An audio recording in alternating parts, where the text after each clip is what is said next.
ராமானுஜதயா பாத்திரம் ஞான வைராக்யபூஷணம் ஸ்ரீமத்வேங்கடநாதார்யம் வந்தே வேதாந்ததேசிகம். வாழியருளாளர் வாழிய நியத்திகிரி வாழியதிராசன் வாசகத்தோர் வாழி சரணாகதி என்னும் சார்புடன் மற்றொன்றை அரணாகக் கொள்ளாதார் அன்பு ஒன்றே புகழ் என்று உணர்ந்தவர் காட்டத் திருவருளால் அன்றே அடைக்கலம் கொண்டனம் அத்திகிரி திருமால் இன்றே இசையின் இனகெடி சேர்ப்பர் இனிப்பிரவோம் நன்றே வருவதெல்லாம் நமக்குப் பரமுன்றிலதே. யஸ்ய பிரசாத கலயா பதிரः ஸ்ருணோதி பங்குः பிரதாவதி சவேன ச பக்தி மூகः அந்தः பிரபஷ்யதி சுதம் லபதே ச வந்தியா தம் தேவமேவ வரதம் சரணம் கதோஸ்மி. ஸ்ரீமதே பெருந்தேவி நாயிகா சமேத பேரருளாள பரபிரம்மனே நமஹ. தொண்டை நாட்டு திருப்பதிகளிலே திலகமாக திகழக்கூடியதான காஞ்சிபுரம் பெருமாள் கோவில் என்கிற திவதேசம் தேவப்பெருமாள் சன்னதியை அனுபவித்துக் கொண்டு வருகிறோம். இந்த சன்னதியை பிரதட்சிணம் செய்யக்கூடிய கிரமத்தை, எங்கெங்க என்னென்ன சன்னதிகள்லாம் இருக்கு, என்னென்ன பிராகாரங்கள்லாம் உண்டு அப்படின்றதையெல்லாம் வரிசையா பார்த்துட்டு வந்தோம். இந்த க்ஷேத்திரத்திற்குன்னு நிறைய ஏற்றங்கள் உண்டோ, அதெல்லாம் ஒன்னொன்னா பார்க்க போறோம். விசேஷமாக ஒரு சுவாமி இந்த க்ஷேத்திரத்தை பத்தி பிரசம்சையா ஒரு விஷயம் சாதிச்சிருக்கார். என்ன அப்படின்னா, நம்ம சம்பிரதாயத்துல பிரதானமாக சொல்லக்கூடியது 4 திருக்கோவில்கள்: போக மண்டபம், புஷ்ப மண்டபம், தியான மண்டபம், தியாக மண்டபம் என்பதாக கோயில், திருமலை, பெருமாள் கோயில், திருநாராயணபுரம் அப்படின்னு 4 திவதேசங்கள் சொல்றோம். அதிலே ஆழ்வார் மங்களாசாசனம் பற்ற திவதேசம் அப்படின்னு பார்த்தால் கோயில், திருமலை, பெருமாள் கோயில். மேல்கோட்டைன்னு சொல்லக்கூடிய திருநாராயணபுரத்திற்கு ஆழ்வார் மங்களாசாசனம் இல்லை. அப்படி பார்த்தா திவ்ய தேசங்களிலே பிரதானமான 3 ஸ்தலங்கள் அப்படின்னு பார்த்தா கோவில், திருமலை, பெருமாள் கோயில் அப்படின்னு சொல்றோம். தினம் சந்தியாவந்தனம் பண்ணாவிட்டு இந்த 4 எம்பெருமான்களையும் ஸ்ரீரங்க மங்களநிதிம் என்பதாக ரங்கநாதனையும், வேங்கடாத்ரி சிகராலய காலமேகம் என்பதாக திருவேங்கடமுடையானையும், அஸ்திசைல சிகரோஜ்வல பாரிஜாத்தம் என்பதாக தேவப்பெருமாளையும், ஸ்ரீசம் நமாமி சிரசா யதுசைல தீபம் என்பதாக திருநாராயணனையும் ஸ்மரித்துக் கொண்டு வருகிறோம். அத்தனை தூரம் இவாள்லாம் நமக்கு முக்கியமான பெருமாள்கள் அப்படின்னு பூர்வாச்சாரியர்களுடைய ஏற்பாடு. அதிலே திவதேச பெருமாள்கள் 3 பேர் இருக்கா, கோயில், திருமலை, பெருமாள் கோயில் அப்படின்னு. ஒரு சுவாமி எழுதுறார், இந்த ஒரு திவ்ய தேசமே கோயில், திருமலை, பெருமாள் கோயில் என்று 3 திவ்ய தேசங்களாகவும் ஆகிறதுன்னு எழுதுறார். அது ஒரு ரசானுபவம். எப்படி அந்த மாதிரி சொல்றது அப்படின்னா, இப்ப வெளியூர்காரெல்லாம் இந்த க்ஷேத்திரத்தை என்னன்னு குறிப்பிடுறா. காஞ்சிபுரத்தை சேராதவாளா இருக்கக்கூடிய ஸ்ரீ வைஷ்ணவா வெளியூர்காரெல்லாம் என்னன்னு குறிப்பிடுறா. பெருமாள் கோயில் அப்படின்னு சொல்றா. யாரானும் தேவப்பெருமாளை சேவிக்கிறதுக்கு புறப்பட்டு இருக்கா, கிளம்பிட்டு இருக்கா அப்படின்னா, எங்க புறப்பட்டு இருக்கீங்க அப்படின்னு கேட்டா, பெருமாள் கோவிலுக்கு போறோம், தேவப்பெருமாளை சேவிக்க போறோம்னு சொல்றா. அதனால இது பெருமாள் கோயிலாறது. உள்ளூர்ல இருக்கக்கூடிய ஸ்ரீ வைஷ்ணவா பாகவதால நாம போய் எங்க போயிட்டு இருக்கீங்கன்னு கேட்டா கோவிலுக்கு போறோம்னு சொல்லுவா. அதனால இது கோயிலும் ஆகிறது.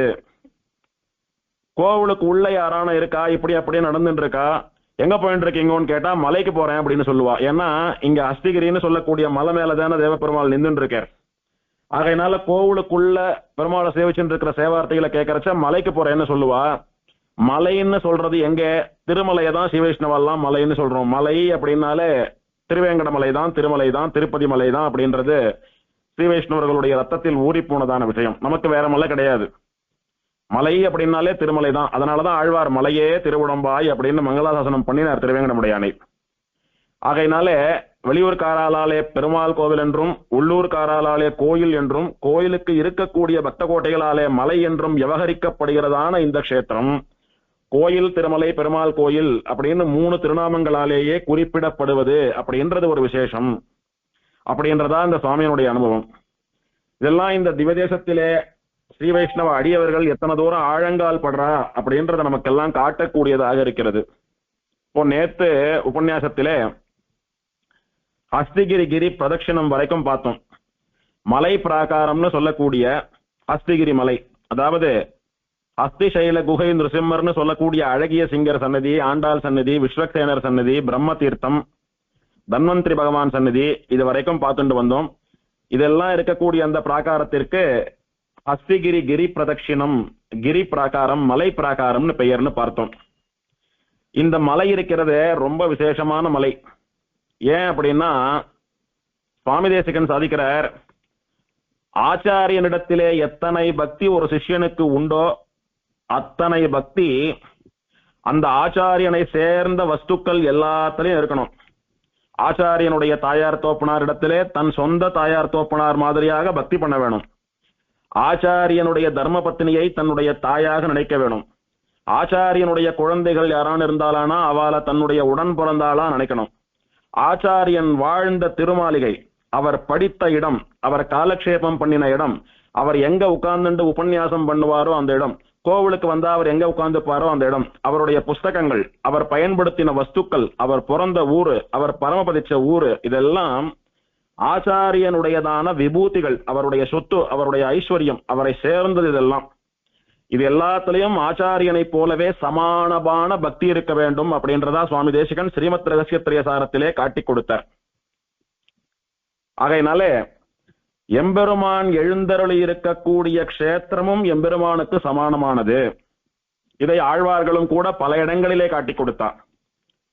தொண்டரடிப்படி ஆழ்வார் திருமாலையிலே சொல்கிற போது ஸ்ரீரங்கம் அப்படின்னு இந்த க்ஷேத்திரத்தினுடைய பேரை சொல்லாதவா இருக்கா பாருங்க, அவ சாப்பிடுற சாப்பாட்டை புடுங்கி தூக்கி எறிங்கோ. அரங்கம் அப்படின்னு அவ வாயில வந்துடுத்துன்னா அவ நல்ல கதைக்கு போவா. நரகத்திலே ஸ்ரீரங்கம் அப்படின்ற ஒரு வார்த்தை கேட்டாலும் கூட அந்த நரகத்துக்கு பாவம் செய்து போனவர்கள் எல்லாம் கூட அந்த ஒரு வார்த்தையை காதுல சிரவணம் பண்ற மாத்திரத்திலேயே சொர்க்கத்துக்கு போயிடுவா. நரகமே புல்லொழிந்து போகும், புல் முளைச்சு போயிடும், நரகத்துக்கு மனுஷாலே வரமாட்டாங்க. ஸ்ரீரங்கம் அப்படின்ற வார்த்தையை சொன்னா போறோம். எதனால அந்த ஏற்றம்? எம்பெருமான் அங்கே எழுந்தருளி இருக்கிற காரணத்தினாலே அந்த ஏற்றம். அது போல தேவப்பெருமாள் எழுந்தருளி இருக்கக்கூடிய மலை அப்படின்றதுனால தேவப்பெருமாளுக்கு எத்தனை மகாத்மியம் உண்டோ அத்தனை மகிமை இந்த மலைக்கும் உண்டு. ஆகையினாலே எத்தனையோ பெரியவர்கள் இந்த மலைய நிறைய ஆவருத்தி பிரதட்சிணம் பண்ணிட்டு இருக்கா. இந்த மலையினுடைய பெருமையை வார்த்தையாலே சொல்ல முடியாது. சுவாமி தேசிகன் பல இடங்கள்ல இந்த மலைக்கு பல திருநாமங்கள் சாதிக்கிறார். ஹஸ்திகிரி, சிந்துராச்சலம், த்விரதாத்ரி, த்விரத சிகரி, கரிசைலம் அப்படின்னு சம்ஸ்கிருத ஸ்தோத்திரங்களிலேயும் அத்திகிரி, சிந்துராசலம், கரிகிரி, வாரண வெற்பு, சிந்துர வெற்பு, நாகமலை, வேழமலை என்றெல்லாம் தமிழ் பிரபந்தங்களிலேயும் சுவாமி தேசிகனாலே பல திருநாமங்களாலே கொண்டாடப்பட்ட மலை இது. எப்படியானா திருமலையை சேவித்தாலே திருவேங்கடமுடையானை சேவித்தது போல ஆகிறதுன்னு சொல்றோமோ அந்த ஒரு ஏற்றம் தேவாதிராஜன் திருவடிகளை இது மேல சாத்தி நின்றுருக்கிறபடினாலே இந்த மலைக்கும் உண்டு. ஆகையினாலே இந்த மலையும் நாம சேவிப்பதற்குரிய வஸ்துவாக ஆகிறது. உலகத்தில் உள்ள சாதாரண மலை போல இந்த மலை கிடையாது அப்படின்றது இங்க நாம தெரிந்து கொள்ள வேண்டியதான விஷயம். இத்தனை திருநாமங்கள் என்ன அர்த்தம் அப்படின்னா கிரி, ஸ்டைலம், அச்சலம் அப்படின்னு சொல்லக்கூடிய சம்ஸ்கிருத பதங்கள், சிகரம், சிகரி அப்படின்னு எல்லாம் சொல்லக்கூடிய சம்ஸ்கிருத பதங்கள், இது எல்லாத்துக்கும் மலை அப்படின்றதுதான் அர்த்தம். அதே மாதிரி தமிழ்லையும் கிரின்னாலும் சரி, வெறுப்புன்னாலும் சரி, மலை அப்படின்னாலும் சரி, எல்லாம் மலையை தான் குறிக்கிறது. ஹஸ்தி அப்படின்னா யானை, அது அப்படியே தமிழ்ல எழுதுறச்ச அத்தின்னு எழுதுறோம், அது யானைன்றதை குறிக்கிறது. சிந்துரம் அப்படின்னாலும் யானை அப்படின்னு தான் அர்த்தம். தமிழ்ல கரி அப்படின்னா யானைன்னு அர்த்தம். வாரணம் அப்படின்னாலும் யானைன்னு அர்த்தம். நாகம் அப்படின்னு யானைக்கு ஒரு பெயர் உண்டு. வேழம் அப்படின்னாலும் யானைன்னு அர்த்தம். ஆக இந்திரனுடைய யானையான ஐராவதம் இங்கே சாப விமோசனம் வேண்டி மலையாக படுத்துக் கொண்டிருக்கிறது. அந்த யானை மலையாக இருக்கக்கூடிய காரணத்தினாலே யானை மலைன்னு பெயர் அதற்கு. யானைக்கு பலவிதமான பெயர்கள் உண்டு என்பதையும் மலைக்கு பலவிதமான பெயர்கள் உண்டு என்பதையும் தமிழிலும் சம்ஸ்கிருதத்திலும் இவரை போல ஒரு கவி இருக்க முடியாது, ஒரு புலவர் இருக்க முடியாது என்று சொல்லும்படியாக எழுந்தருளி இருந்த சுவாமி தேசிகன் நமக்கெல்லாம் காட்டி கொடுக்கிறார். இவரை பத்தி சப்ததி ரத்னமாலிகாவிலே பிரதிவாதி பயங்கரம் அண்ணன் சுவாமி சொல்றச்ச, இவர் சம்ஸ்கிருத கவிதைகளிலே கூரத்தாழ்வானுடைய குமாரரான பராசர பட்டர் அளவுக்கு ஞானி. தமிழ் பிரபந்தங்களிலே திருமங்கையாழ்வார், திருமிழிசையாழ்வார் போன்ற ஆழ்வார்களை போன்ற ஆழங்கால் பட்ட தமிழறிவு உடைய தமிழ் ஞானி என்பதாக இவருடைய சம்ஸ்கிருத பாண்டித்யத்தையும் தமிழ் பாண்டித்யத்தையும் நமக்கெல்லாம் காட்டிக் கொடுத்தார்.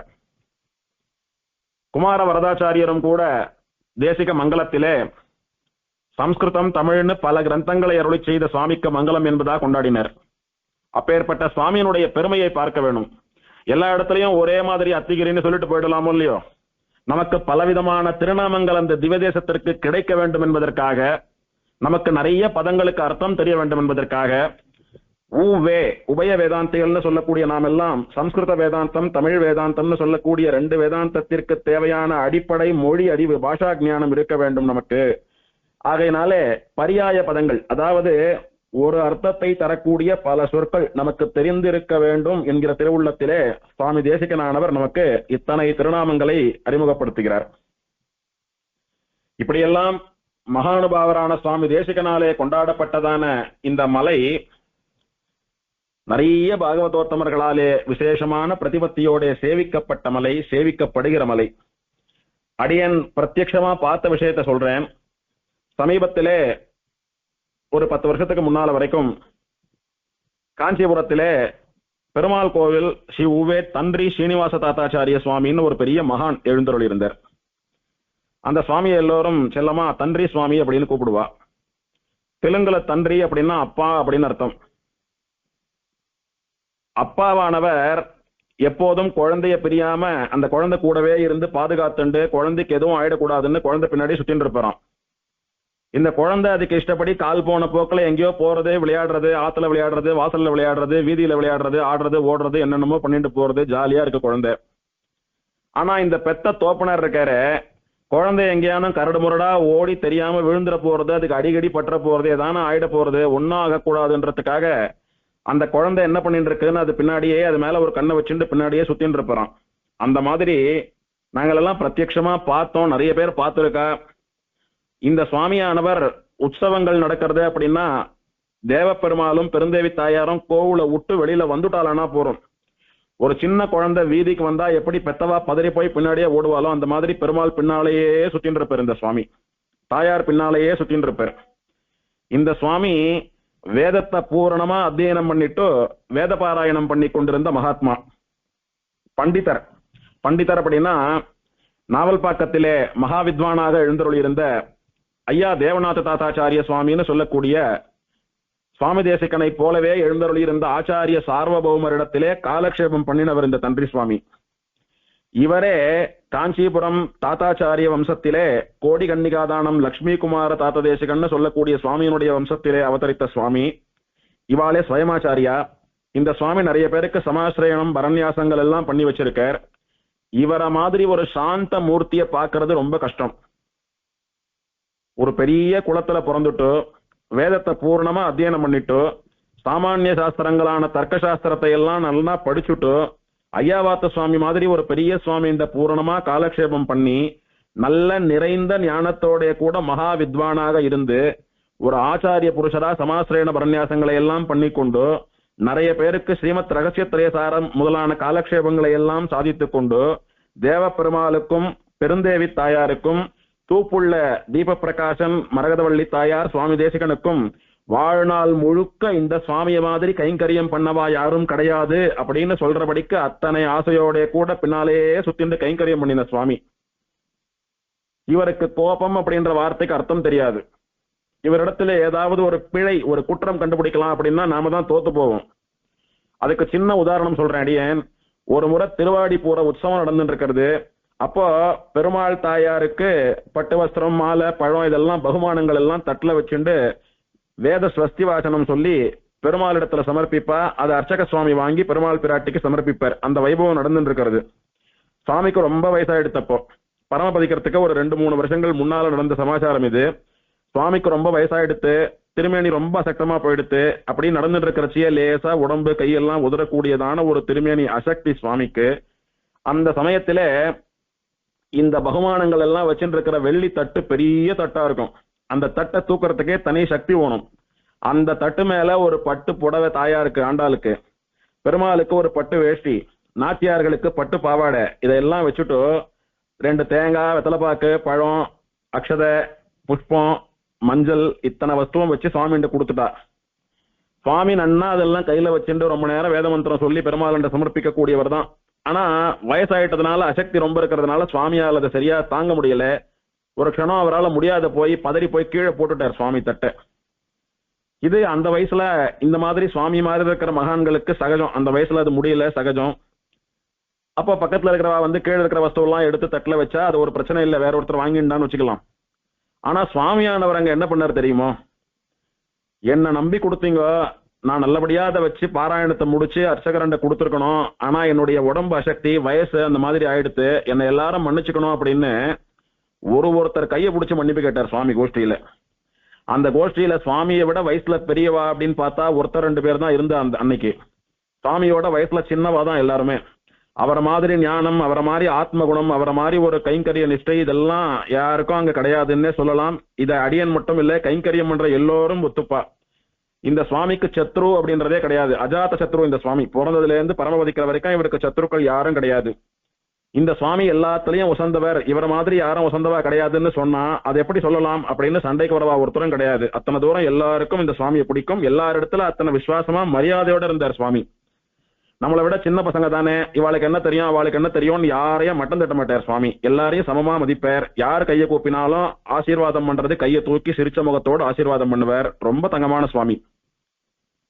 இதெல்லாம் பார்க்காம ஒருத்தர் இடத்துலயும் சுவாமியானவர் மன்னிப்பு கேட்டார். அன்னைக்கு என்னால தெரியாம நடந்துருத்தோம், மன்னிச்சுக்கோங்கன்னு பெருமாள் பிராட்டியின் இடத்துல அபச்சாரப்பட்டது, அபராத க்ஷமாபணம் மன்னிப்பு கேட்டது மட்டும் இல்லாமல் அர்ச்சகர் என்ன, பரிசாரகர் என்ன, அங்கிருந்த ஒரு ஸ்ரீ வைஷ்ணவரிடத்திலும் சுவாமி மன்னிப்பு கேட்டார். அப்படின்னா அவருடைய எளிமையை, அவருடையதான அந்த எல்லாரோடையும் கலந்து பழகக்கூடிய தன்மையை நாம சேவிக்க வேணும். அப்பேற்பட்ட மகாத்மா. எதுக்கு இந்த சுவாமி பத்தி சொன்னேன்னா, தன்றி அப்படின்னா அப்பா அப்படின்னு பார்த்தோம் தெலுங்குல. இந்த சுவாமி பெருமாளியம் பிராட்டியும் ஒரு தாயார போல தோப்பனார போல கூடவே இருந்து பார்த்துண்டவர். அதனால இவருக்கு தன்றி சுவாமி அப்படின்ற திருநாமம் பொருந்தும். அந்த சுவாமியினுடைய திருநட்சத்திரம் சமீபத்தில் இப்போ ஆடி மாசம் ஹஸ்த நட்சத்திரம் அவருடைய திருநட்சத்திரம். ஒரு 2 நாள் முன்னாடி அவர் திருநட்சத்திரத்தன்னைக்கு அவருடைய படம், அவருடைய சரித்திரம் எல்லாம் பகிர்ந்துட்டோம். எல்லாரும் பார்த்திருக்கலாம், அவர் தனியனை எல்லாம் சேவிச்சிருக்கலாம். அப்பேற்பட்ட மகான்களை நேர்ல சேவிக்கிறதோ, அவளை பத்தி கேள்விப்படுறதோ, அவளுடைய தனியனை வாசிக்கிறதோ, அவளுடைய போட்டோவில் அவளை சேவிக்கிறதோ கூட நம்முடைய பாவங்களை எல்லாம் போக்கும், நமக்கு நல்ல புத்தியை கொடுக்கும். அந்த மகாத்மா ஒரு நாளைக்கு 32 முறை இந்த மலையை பிரதட்சிணம் பண்ணிட்டு தான் சாப்பிடுவார். கார்த்தால எழுந்துட்டு அனுஷ்டானம் எல்லாம் ஆகி பச்சை தீர்த்தம் கூட பல்லிடப்படாது சுவாமிக்கு. கோவிலுக்கு வந்து பெருமாளை சேவிச்சுட்டு இந்த அஷ்டிகிரின்னு சொல்லக்கூடியதான பெருமாள் எழுந்தருளி இருக்கக்கூடிய மலையை 32 பிரதட்சிணம் பண்ணிட்டு தான் சாப்பிடுவார். இது வந்து தினம் நடக்கும். அவருக்கு என்னைக்கு நடக்கிறதுக்கே முடியலையோ, கை காலெல்லாம் உதிர ஆரம்பிச்சதோ, அந்த சமயத்திலே கூட கேவலம் 4 பிரதட்சிணமாவது இந்த மலையை பண்ணுவார். மலையை பிரதட்சிணம் பண்றதுன்றது சாதாரண காரியம் அல்ல. முன்னால அழகிய சிங்கர் சன்னதி மேட்டுல இருக்கும், மற்ற இடங்கள்லாம் பள்ளத்துல இருக்கும்.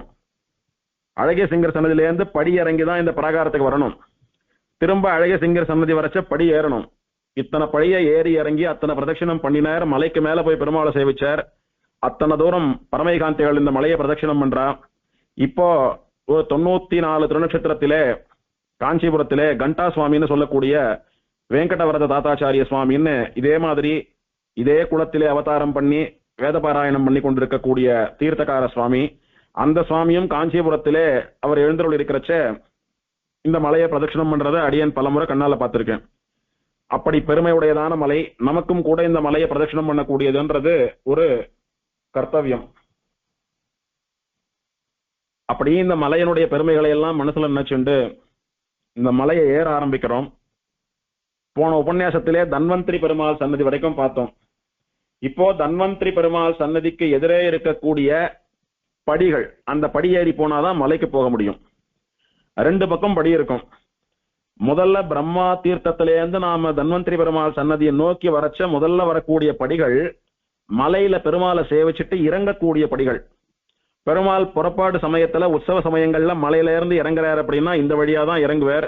அப்போ அந்த படியில இருந்து ஆரம்பித்து அப்படியே நீல பிரம்மா கிணறு வரைக்கும் பெருமாள் மலையில இருந்து இறங்குற அழக சேவிக்கிறதுக்காக நிறைய பக்தர்கள் காத்துட்டு இருப்பா. அப்படி ஆச்சரியமான படி. நாம ஏறக்கூடிய படி எதுன்னா தன்வந்திரி பெருமாள் சன்னதிக்கு நேரே இருக்கக்கூடியதான படிதான் நம்ம மலை ஏறக்கூடிய படி. அந்த படிக்கு என்ன பெயர் அப்படின்னா 10 படின்னு பேரு. ஏன்னா 10 படி இருக்கும் அங்க. அந்த 10 படியில தான் ஆழ்வார் ஆச்சாரியால் திருநட்சத்திரம் எல்லாம் சாத்தமரை எல்லாம் நடக்கும்போது அவ சன்னதிக்கு பெருமாள் போவார். கார்த்தால இருந்து சாயங்காலம் வரைக்கும் அவ சன்னதியில இருப்பார். அங்க திருமஞ்சனம் சாத்துமரை புறப்பாடெல்லாம் நடந்து முடிஞ்சு ஆழ்வாருக்கு திருநட்சத்திர பகுமானங்கள் எல்லாம் பண்ணிட்டு பெருமாள் மலைக்கு வரச்ச எந்த ஆழ்வாருக்கு அல்லது ஆச்சாரியனுக்கு திருநட்சத்திரமோ அவர் பெருமாள் பின்னாலேயே அணுயாத்திரையா வந்து பெருமாளை மலைக்கு அனுப்புவார். அது எது வரைக்கும் வருவார் அப்படின்னா இந்த 10 படி வரைக்கும் வருவார். இந்த 10 படிக்கு வரச்ச பெருமாள் ஒரு முறை அந்த ஆழ்வாருக்கோ இல்ல ஆச்சாரியனுக்கோ சடாரி சாதிப்பார். அதை வாங்கிட்டு ஆழ்வாரோ ஆச்சாரியனோ அவ சன்னதிக்கு போயிடுவா. அதுக்கப்புறம் பெருமாள் மலை ஏறி போயிடுவார். அதனால இந்த 10 படின்றது ஒரு விசேஷமான இடம். இங்க நடக்கிற மரியாதைக்கு 10 படி மரியாதைன்னு பேர். 10 படி மரியாதை ஆயிடுத்து அப்படின்னா ஒரு ஆழ்வார் இல்ல ஆச்சாரியருடைய திருநட்சத்திரம் பூர்த்தியா முடிஞ்சு போயிடுத்துன்னு அர்த்தம். அதோட ஆழ்வார் சன்னதியில போய் இறங்கிடுவார், சன்னதி சாத்திடுவா, பெருமாள் மலைக்கு போயிடுவார், சன்னதி சாத்திடுவா, அவ்வளவுதான் முடிஞ்சிடுத்துன்னு அர்த்தம். அந்த 10 படிகளை சேவிச்சுண்டு 10 படிக்கு மேல ஏறுறோம். ஏறினோமானா ஹஸ்திகிரி மலைன்னு சொல்லக்கூடிய மலை ஏறும் இடம் அங்கதான் ஆரம்பம். அது ஒரு 24 படி. காயத்ரி மந்திரத்தினுடைய அக்ஷரங்களாக சொல்லப்படுகிற 24 படிகள் அங்கே மலைக்கு இருக்கின்றன. அதை ஏறிதான் நாம மலைக்கு போகணும். அந்த படி அப்படி ஏறின்னு இருக்கிறச்ச நமக்கு வலது பக்கத்திலே ஏறச்ச வலது பக்கம், மலையில இருந்து கீழே இறங்குறச்ச இடது பக்கத்துல ஒரு 7-8 படி வாக்குல செவத்துல ஒரு ஹோட்டை இருக்கும், ஒரு ஹோல்ஸ் இருக்கும் செவத்துல.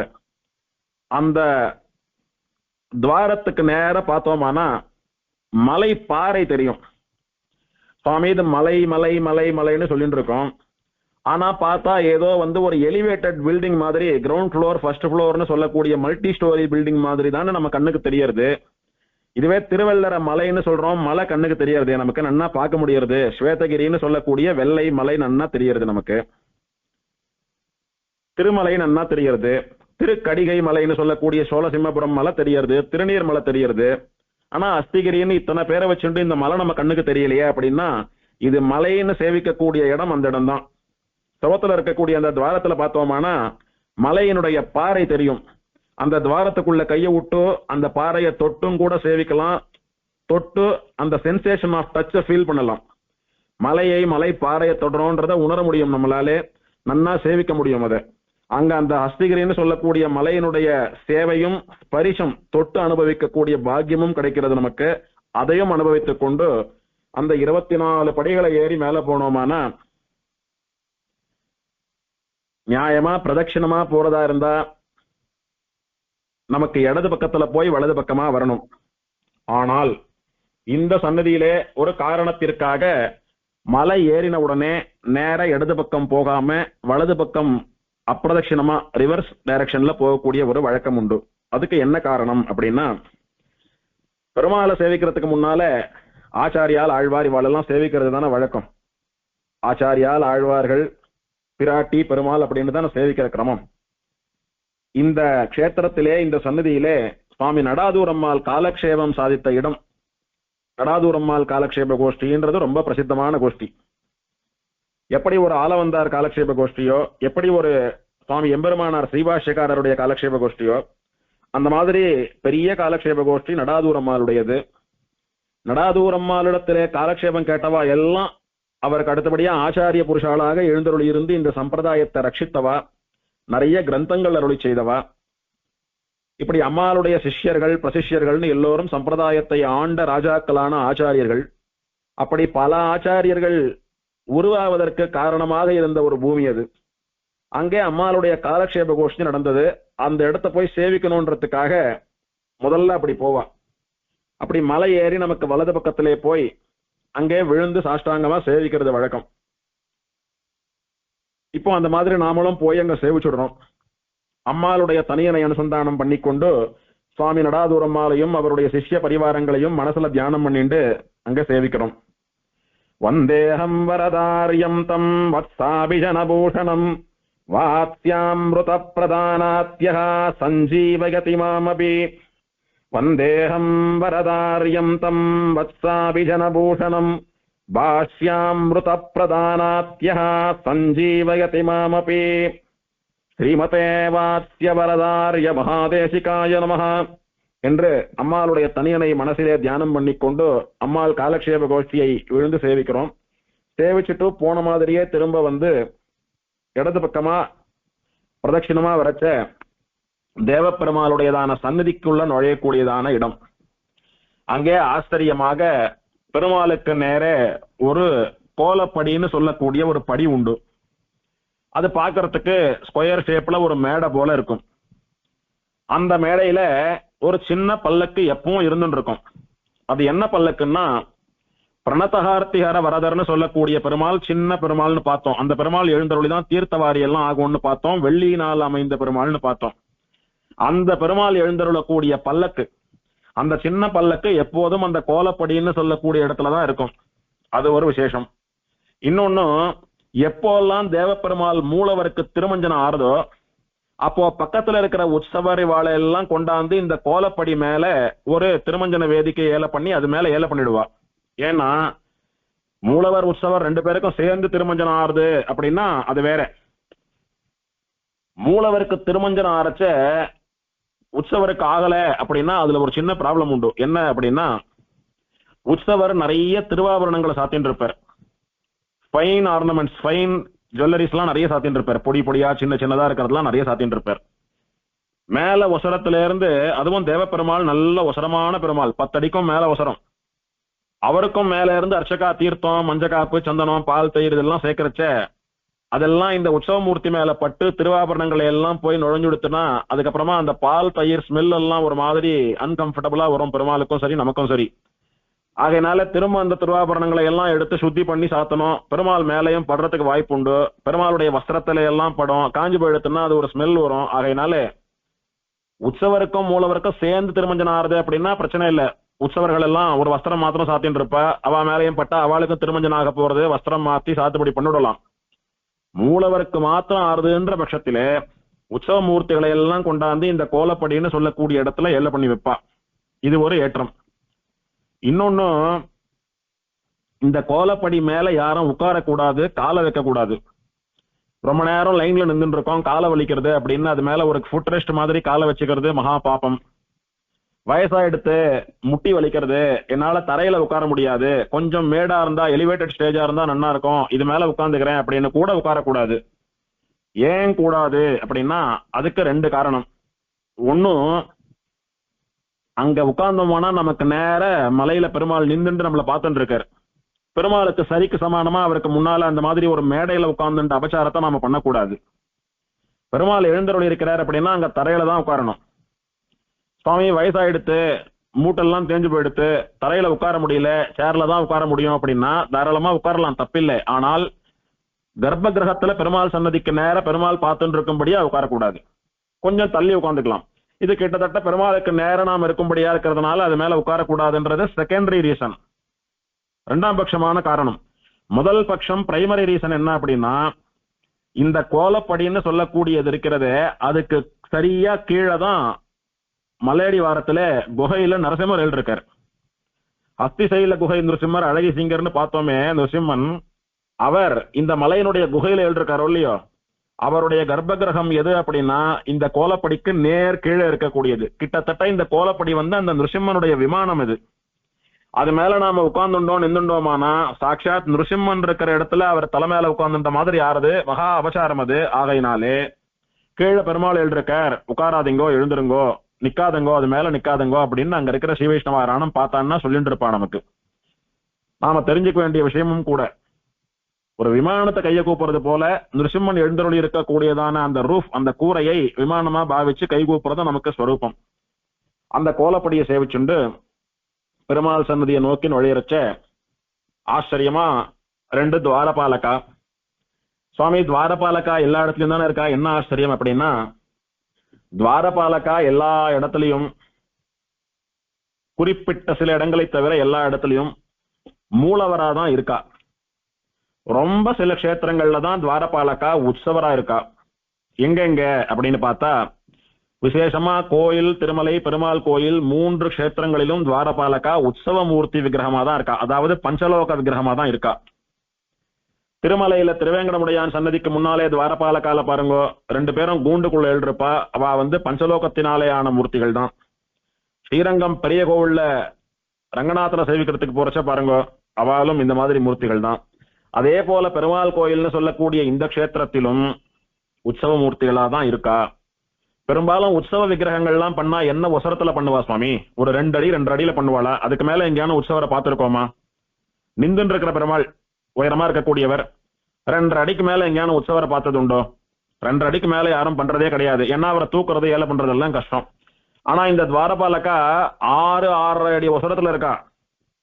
சரி, அவ்வளவு உசரமா இருக்காளே, அதனால ஃபைன் டச் எல்லாம் கிடையாது விக்கிரகத்திலே. ரொம்ப அழகா நுணுக்கமா பார்த்து பண்ணல, ஏதோ சாதாரணமா விக்கிரகமா இருக்கா, அப்படி கிடையாது. சாட்சாத் துவாரபாலகால நேர பார்த்த மாதிரியே அத்தனை ஃபைன் டச்சோட நெளிவு சுழிவுகளோட இருக்கக்கூடியதான விக்கிரகம். அவளுடைய திருமுக மண்டலத்திலே புன்னகைன்னு சொல்லக்கூடிய மந்தகாசம் ஸ்மைல் வரைக்கும் அது நுணுக்கமா பண்றா. அத்தனை ஆச்சரியமான துவாரபாலகா உற்சவ விக்கிரகங்களா இருக்கக்கூடியதுன்றது ஒரு ஆச்சரியம், ஒரு அதிசயம். அவளை அப்படி சேவிச்சு ஜெய விஜயாதி துவாரபாலேபியோ நமஹா, சண்ட பிரசண்டாதி துவாரபாலேபியோ நமஹா என்பதாக அவருடைய திருநாமங்களை சொல்லி சுவாமி உள்ள போறதுக்கு அனுமதி கொடுக்கணும் என்பதாக அவளை பிரார்த்திச்சுண்டு அவ நமக்கு சரி அப்படின்னு அனுமதி கொடுத்ததா தியானம் பண்ணிண்டு உள்ள நுழையறச்ச திரும்பவும் கொஞ்சம் படிகள் வருது. அந்த படிகள்லாம் பார்த்தா கொலுப்படியாட்டமா இருக்கு. கடைசி படியில ஆச்சரியமா கரிகிரி மேல் நின்று அனைத்தும் காக்கின்ற கண்ணனாக தேவப்பெருமாள் நமக்கு சேவை சாதிக்கிறார். அந்த படியேறி போனோமானா தேவப்பெருமாளுடையதான கர்ப்பகிரகம். நின்ற திருக்கோலத்திலே ஆஜானுபாகுவாக பெரிய திருமேனியோடு கூட மூலவர் தேவாதிராஜன் சொல்லக்கூடிய பெருமாள் எழுந்தருளி இருக்கிறார். அவருக்கு முன்னாலே அவருக்கு வலதுபுறத்திலே உற்சவர் வரதராஜன் சொல்லக்கூடிய பேரருளாளன், ஸ்ரீதேவி, பூமிதேவி, ஆண்டாள், கண்ணன், சக்கரத்தாழ்வார், பிரணதார்த்திகர வரதர், சாலகிராம மூர்த்திகள் அப்படின்னு எல்லாருமா எழுந்தருளி நமக்கு சேவை சாதிக்கிறார். அந்த எம்பெருமானை சேவிக்கக்கூடிய கிரமம், அவரை சேவிக்கிறச்ச பெரியவா என்ன சொல்லி சேவிப்பா அப்படின்றதெல்லாம் ஸ்தல புராணம் முடிஞ்சு அர்ச்சாவதாரமா பெருமாள் ஆவிர்பவித்து பெருமாளுடைய வைபவங்களை சொல்றச்ச பார்க்கலாம். ஏன்னா நிறைய இருக்கிறதுனால விசேஷமா அதை விலாவரியா பார்க்கலாம். அங்கே பெருமாளுடையதான கர்ப்பகிரகம், அங்க பெருமாளை சேவிச்சுக்கிறோம். பெருமாளை சேவித்து தீர்த்த பிரசாதங்களை எல்லாம் பெற்றுக்கொண்டு படியிறங்கி திரும்ப வந்து துவாரபாலகாலிடத்திலே உள்ளே அனுமதி கொடுத்ததற்காக நன்றியை தெரிவித்துக் கொண்டு அப்படியே இந்த பிரதட்சணத்தை சுத்தரம். இந்த பெருமாள் எழுந்தருளி இருக்கக்கூடிய மலை பிராகாரத்துக்கு ஒரு பெயர் உண்டு. என்ன பெயர் அப்படின்னா வைய மாளிகை பிராகாரம்னு பெயர். வைய மாளிகை பிராகாரம். அந்த பிராகாரத்துல பெருமாளை பிரதட்சிணமா வரச்ச பெருமாளுக்கு பின்பக்கத்துல கார்னர்ல நமக்கு வரக்கூடியது ஒரு சின்ன 4 கால் மண்டபம். அந்த 4 கால் மண்டபத்திற்கு கச்சிவாய்த்தான் மண்டபம்னு பெயர். கச்சிவாய்த்தான் மண்டபம் அப்படின்னு பெயர். கச்சி அப்படின்னா காஞ்சிபுரம், கச்சி வாய்த்தான் அப்படின்னா காஞ்சிபுரத்திலே எழுந்தருளினவனான தேவப்பெருமாள் அப்படின்னு அர்த்தம். அந்த மண்டபத்திற்கு கச்சிவாய்த்தான் மண்டபம்னு பெயர். அந்த மண்டபத்திற்கு என்ன விசேஷம் அப்படின்னு பார்த்தா அது ஒரு சின்ன 4 கால் மண்டபம். அந்த மண்டபத்தினுடைய விசேஷம் என்ன அப்படின்றது அந்த மண்டபத்துக்கு மேலேயே நமக்கு தெரியும்.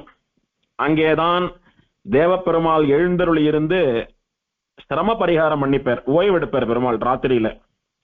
அங்கதான் திருக்க சினம்பிகள் பெருமாளுக்கு திருவாலவட்டம் பரிமாறுறதுன்னு சொல்லக்கூடிய விசிறிய வீசிண்டு பெருமாளோட பேசுவர். திருக்கச் சினம்பிகள் பெருமாளுக்கு வீசுவதும் அதற்கு மகிழ்ந்து பெருமாள் திருக்கச் சினம்பியோடு பேசுவதும் இது ரெண்டும் நடந்த இடம் இந்த கச்சிவாய்த்தான் மண்டபம்னு சொல்லக்கூடிய இடம்தான். இங்கே திருக்கச்சினம்பிகள் பெருமாளிடத்து என்னென்ன பேசியிருக்காரு தெரியுமா? நமக்கெல்லாம் ஆச்சாரியரான ராமானுஜரை நமக்கு ஆச்சாரியனா ஏற்படுத்தி கொடுத்ததே இந்த இடம்தான். சொல்ல போனா ராமானுஜர் அவதாரம் பண்றதுக்கு முன்னால பூவிருந்தவள்ளின்னு சொல்லக்கூடிய திருக்கச்சினம்பிகளுடைய அவதார ஸ்தலத்தில இருந்து காஞ்சிபுரத்திற்கு திருக்கச்சினம்பிகள் வந்துட்டு இருக்கார். வர வழியில ராமானுஜருடைய ஆத்து திண்ணையில உட்கார்ந்து சிரம பரிகாரம் பண்றது வழக்கம். அப்படி பண்றச்சே ராமானுஜருடைய திருத்தகப்பனார் வந்து விசாரிச்சுட்டு, சுவாமி எங்களுக்கு ரொம்ப நாளா குழந்தை இல்ல, நீங்க தான் தேவப்பெருமாளோட நேர பேசுறவராச்சே, எனக்கு குழந்தை பிறக்குமா இல்லையான்றத பத்தி பெருமாள் இடத்துல கேட்டுன்னு சொல்லணும் அப்படின்னு திருக்கச்சினம்பிகளை பிரார்த்திக்க, திருக்கச்சினம்பிகளும் அப்படியே கேட்கிறார் தேவப்பெருமாள் இடத்துல. கேட்டா என்னுடைய கஷேத்திரமான கிழக்கு கடற்கரைக்கு வந்து, அதாவது திருவள்ளிக்கேணி பிருந்தாரண்ய கஷேத்திரத்திற்கு வந்து அங்கே புத்திரகாமேஷ்டி யாகம் பண்ணினால் நானே பிள்ளையாக வந்து பிறக்கிறேன், அவளுக்கு புத்திர சந்தானம் உண்டாகும் அப்படின்னு தேவப்பெருமாள் சாதிக்க, அதே மாதிரி இவாளும் போய் பண்ண திருவள்ளிக்கேணியில இவா சயனிச்சென்றிருக்கிறச்ச பார்த்தசாரதி பெருமாள் இவாளுடைய கனவுல வந்து நானே உங்களுக்கு பையனா பிறக்கிறேன்னு பாஷ்யக்காரர் அவதாரம் பண்ணினார் அப்படின்றதெல்லாம் நமக்கு தெரிஞ்ச விஷயம்தான். அப்படி பாஷ்யக்காரர் அவதாரத்தை பெருமாளிடத்திலே கேட்டு சொன்னது இந்த இடத்துலதான். பாஷ்யக்காரருடைய மனசிலே சில சந்தேகங்கள் எல்லாம் இருக்கு, அதனால அவர் குழப்பத்தோட இருந்தார். திருக்கச்சினம்பிகள் அவரை பார்த்துட்டு, சுவாமி நீங்க ஏதோ குழப்பமா இருக்கிற மாதிரி தெரியறது, என்ன காரணம் அப்படின்னா, எனக்கு மனசுல சில சந்தேகங்கள்லாம் உண்டு, அதெல்லாம் தெளிவுபடுத்திக்கணும்னு நினைக்கிறேன் அப்படின்னா, கவலைப்படாதங்கோ பெருமாளிடத்துல கேட்டு சொல்றேன் அப்படின்னு திருக்கச்சினம்பிகள் இதே இடத்திலே தேவப்பெருமாளுக்கு ஆளவட்டம் பரிமாறிண்டே விசிறி வீசிண்டே இந்த சந்தேகங்களை எல்லாம் கேட்க, தேவப்பெருமாள் திருக்கச்சினம்பிகளுக்கு 6 பதில்கள் 6 வார்த்தைகள் அருளி செய்தான். அகமேவ பரம் தத்துவம் தர்சனம் வேதமேவச்ச உபாயேஷு பிரபத்தி சியாத் அந்திம ஸ்மிருதிவர்ஜனம் சரீராவசானே முக்தி சியாத் பூர்ணாச்சாரிய சமாசிரய என்பதாக 6 வார்த்தைகளை எம்பெருமானார்னு சொல்லக்கூடிய ஸ்ரீபாஷ்யக்காரருடைய மனசிலே இருக்கக்கூடிய கேள்விகளுக்கு பதிலாக சமாதானமாக திருக்கச்சினம்பிகள் துவாரா அவருக்கு அருளி செய்தான் பேரருளாள பெருமாள். அது நடந்த இடமும் இந்த கச்சிவாய்த்தான் மண்டபம் தான். இன்னைக்கும் கார்த்திகை மாசம் பரணி நட்சத்திரத்தை அன்னைக்கு ஒரு நாள் மட்டும் நம்ம திருக்கார்த்திகைன்னு பண்றோமே, அந்த திருக்கார்த்திகைக்கு முதல் நாள் பரணி நட்சத்திரம் வரதோ இல்லையோ, அந்த கார்த்திகை பரணி அன்னைக்கு ராத்திரி ஒரு 11 மணி சமயத்துல தேவப்பெருமாள் உபயநாச்சிமாரோட இந்த கச்சிவாய்த்தான் மண்டபத்திற்கு எழுந்தருளி அங்கே திருமஞ்சனம் கண்டருளுகிறார். அதுவும் என்ன திருமஞ்சனம் அப்படின்னா, தைல காப்பு திருமஞ்சனம். பெருமாளுக்கு எண்ணெய் தேய்ச்சு, நாம தீபாவளிக்கெல்லாம் எண்ணெய் தேய்ச்சுட்டு குளிக்கிறாப்புல பெருமாளுக்கு எண்ணெய் தேய்ச்சு அந்த ராத்திரியில பெருமாளுக்கு திருமஞ்சனம் ஆறுது. இதற்கு பரணி திருமஞ்சனம் அப்படின்னு பெயர் இதற்கு. இப்படி பெருமாள் வந்து வருஷத்துல ஒரு நாள் எழுந்தருளியக்கூடிய சிறப்பும் இந்த மண்டபத்திற்கு உண்டு. அன்னைக்கு திருக்கச்சினம்பிகள் இருந்த காலத்திலே அவரோட பெருமாள் பேசிண்டே காத்து வாங்கிண்டே இங்க உட்கார்ந்து இருந்தார் அப்படின்றது ஒரு விசேஷம். ராமானுஜருடைய அவதாரம் இங்கேதான் முடிவு பண்ணப்பட்டதுன்றது இன்னொன்னு. 6 வார்த்தைகள் அருளி நம்முடைய சம்பிரதாயம் தழைத்ததுன்றது இன்னொன்னு. இன்னைக்கும் பெருமாள் வருஷத்துல ஒரு நாள் கார்த்திகை பரணிக்கு எழுந்தருளி திருமஞ்சனம் கண்டருள்றாருன்றது இன்னொன்னு. இன்னும் ஒரு சிறப்பு என்னன்னா, புரட்டாசி சிரவணத்தன்னைக்கு தூப்புள்ள இருந்து சுவாமி தேசிகன் தேவப்பெருமாளை மங்களாசாசனம் பண்றதுக்காக தேவப்பெருமாள் சன்னதிக்கு வரையறோம் இல்லையோ, அப்படி வரச்ச நாம இப்ப எந்த கிரமத்துல சொல்லிட்டு இருக்கோமோ அந்த கிரமத்துல பெருமாள் தாயார் ஆழ்வாராச்சாரியாலை எல்லாம் சேவிச்சுண்டே வர சுவாமி தேசிகன் மலையில தேவப்பெருமாளை மங்களாசாசனம் பண்ணி பிரசாதங்களை எல்லாம் வாங்கிட்டு வெளியில வந்தாரேன்னா, இந்த கச்சிவாய்த்தான் மண்டபத்துல சுவாமி தேசிகனா எழுந்தருளுவர். சுவாமி இதுல எழுந்தருளை பண்ணிட்டு அங்க நிறைய ஸ்தோத்திர பாடங்கள்லாம் சேவிப்பா. அது இல்லாம தேவப்பெருமாள் அம்சேஞ்ச பிரசாதங்கள் நிறைய ஸ்வீட் தான் மெயினா. அக்கார விடிசல் என்ன, சக்கரை பொங்கல் என்ன, லட்டு, பாதுஷா, மைசூர் பாக்கு, கேக்கு, இந்த மாதிரி விசேஷமான நெய்யினாலே பண்ணப்பட்ட இனிப்பு பக்ஷணங்கள் எல்லாம் தேவப்பெருமாளுக்கு கண்டருளை பண்ணி அந்த பிரசாதத்தை சுவாமி தேசிகனுக்கு கண்டருளை பண்ணி அங்க இருக்கக்கூடிய அத்தனை பாகவதோத்தமர்களுக்கும் சுவாமி தேசிகனுடைய பிரசாதம் விநியோகமாகும் அன்னைக்கு. அப்படி விசேஷமா சுவாமி தேசிகனும் வருஷத்துல ஒரு நாள் எழுந்துள்ளக்கூடியதான மண்டபம். இப்படி இந்த மண்டபத்துக்கு நிறைய ஏற்றங்கள் உண்டு. இந்த மண்டபத்தையும் அம்மாள் காலக்ஷேபம் பண்ண இடத்தையும் சேர்த்துதான் நாம சேவிக்கிறோம். பிரத்யேகமா இந்த மண்டபத்தை தொட்டோ இல்ல கிட்டக்க போய் தலையை முட்டின்றோ சேவிக்கிறதும் கூட நமக்கு பிராப்தம். இந்த மண்டபத்தினுடைய முகப்பு ஃப்ரண்ட் எலிவேஷன்ல அப்படி பார்த்தோமானா, தேவப்பெருமாள் ஆச்சரியமா மாலையெல்லாம் சாத்திட்டு நின்றுட்டு இருப்பார். பக்கத்திலே திருக்கச்சினம்பிகள் ஆலவட்டத்தை வச்சுண்டு அவரோட பேசுறது போல நின்றுட்டு இருப்பார். ஒரு பக்கம் ராமானுஜர் கையை கூப்பிட்டு இருக்கிறது போல இருக்கும் ஒரு சிற்பம்.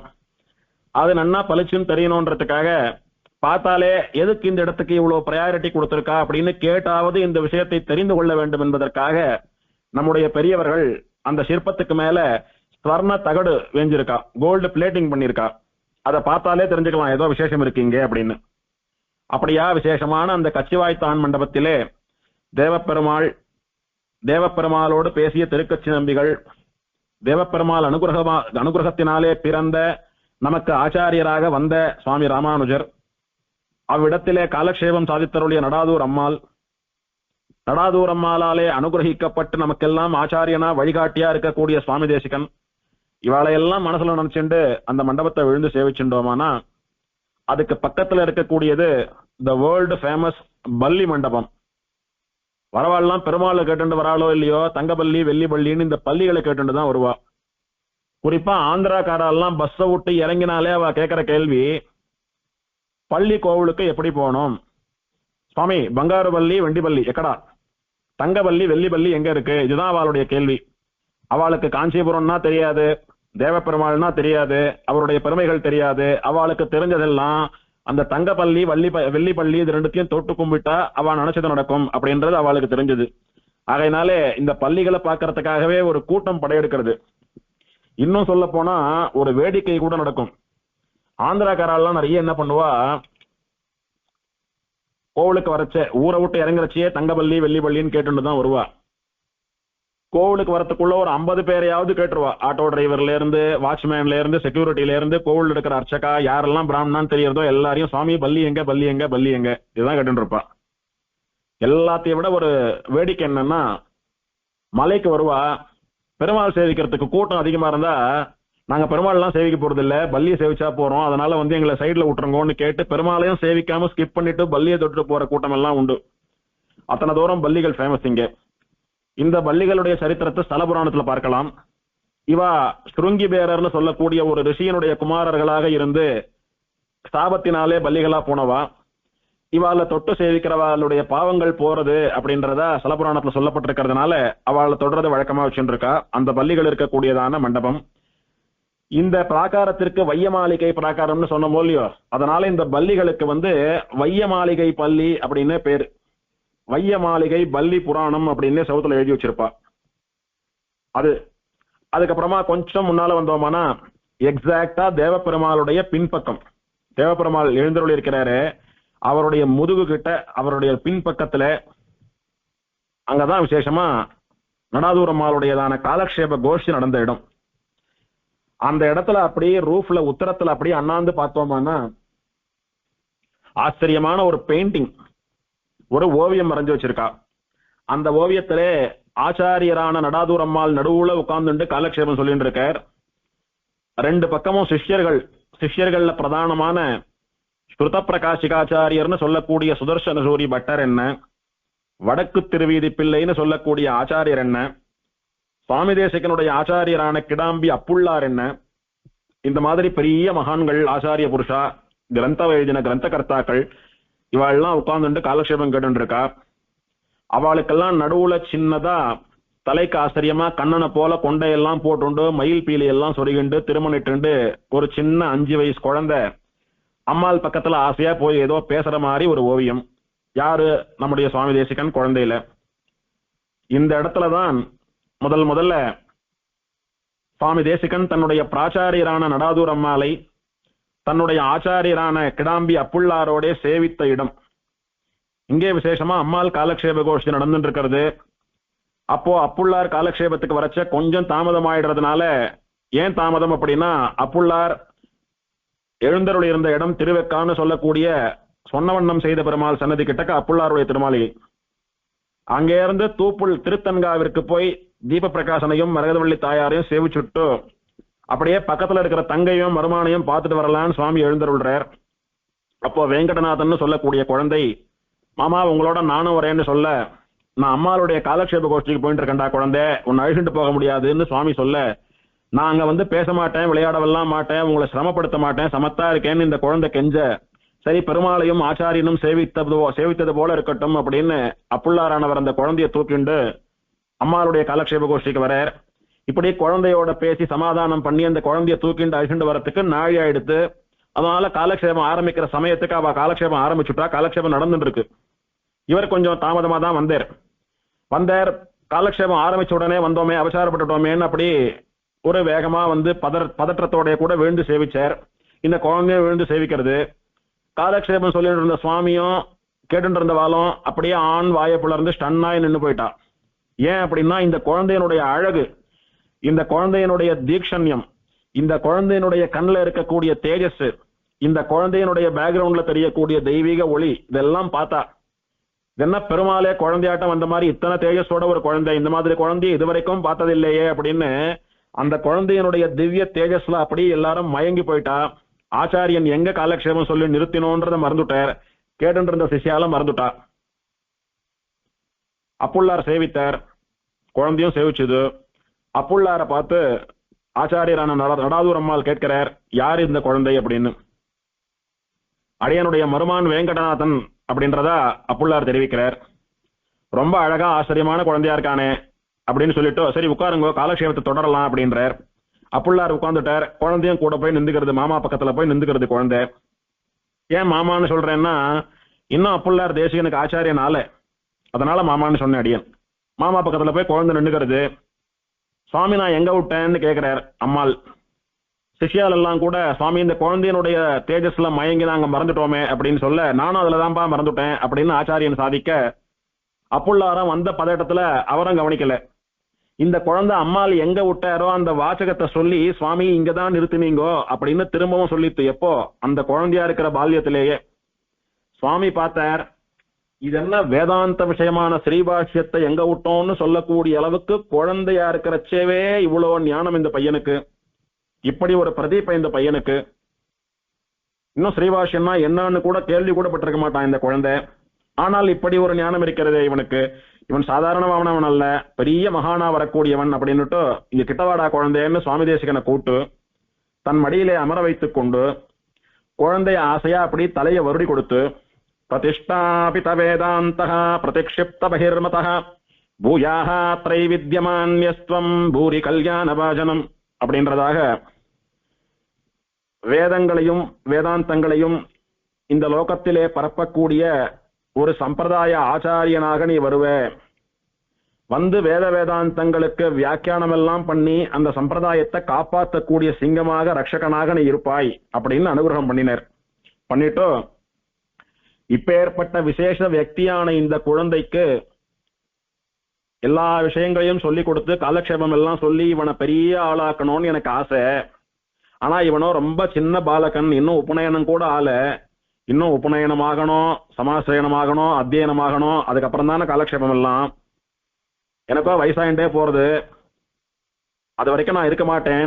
ஆகையினால இந்த குழந்தையனுடைய தாய்மாமாவா இருக்கக்கூடிய நீங்களே இந்த குழந்தைக்கு ஆச்சாரியனா இருந்து என்னுடைய ஸ்தானத்துல இருந்து எல்லாத்தையும் சொல்லி வைக்கணும் அப்படின்னு நடாதூர் அம்மாள் சுவாமி தேசிகனை வேங்கடநாதன் சொல்லக்கூடிய குழந்தையை கிடாம்பி அப்புள்ளார் அப்படின்னு சொல்லக்கூடிய ஆச்சாரியனிடத்திலே ஒப்படைத்த இடம். சுவாமி தேசிகனுக்கு யார் ஆச்சாரியன் என்பதை நடாதூர் அம்மாள் நிர்ணயம் பண்ணின இடம், அப்புள்ளாரிடத்திலே தேசிகனை காட்டிக் கொடுத்த இடம். அந்த நியமனத்தின்படிதான் கிடாம்பி அப்புள்ளார் ஒருத்தரே சுவாமி தேசிகனுக்கு எல்லா விஷயங்களையும் சொல்லி வைத்த ஆச்சாரியர். ராமானுஜருக்கு பார்த்தா ஆலவந்தாருடைய நியமனப்படி 5 ஆச்சாரியர்கள் 6 ஆச்சாரியர்கள் இருந்தா. ஆனா நடாதூர் அம்மாளுடைய நியமனப்படி சுவாமி தேசிகனுக்கு ஒரே ஆச்சாரியன் தான், கிடாம்பி அப்புள்ளார் தான். அவரிடத்திலே எல்லா கலைகளையும் கற்றவர் சுவாமி தேசிகன். அது நடந்த இடம் இதுதான். அன்னைக்கு நடாதூர் அம்மாள் சுவாமி தேசிகனை பண்ணின அனுகிரகம் பிரதானமான அனுகிரகம் அப்படின்றது, அவர் பெரிய வேதாந்தாச்சாரியனாக வருவார் அப்படின்னு ஸ்லோகத்தின் மூலமா ஆசீர்வாதம் பண்ணது. அப்படின்னு ஆசீர்வாதம் பண்ணி ஆயிடுத்து. அது நடக்கிறதுக்கு வழி பண்ணணுமோ இல்லையோ, அதுக்கும் தன்னை போல மகா ஞானியான அப்புள்ளாரை ஏற்பாடு பண்ணி அவரையே காலக்ஷேபம் பண்ணி அந்த குழந்தைய வளர்த்து விடும்படியா நியமிச்சாயிடுத்து. இப்படி 2 பெரிய அனுகிரகம் சுவாமி தேசிகனுக்கு கிடைத்த இடம் அது. அதனால சுவாமி தேசிகன் அதிகரண சாராவளியிலே இதை நினைச்சுக்கிறார். நினைச்சுண்டு நடாதூர் அம்மாளையும் அப்புள்ளாரையும் நினைச்சுக்கிறார்.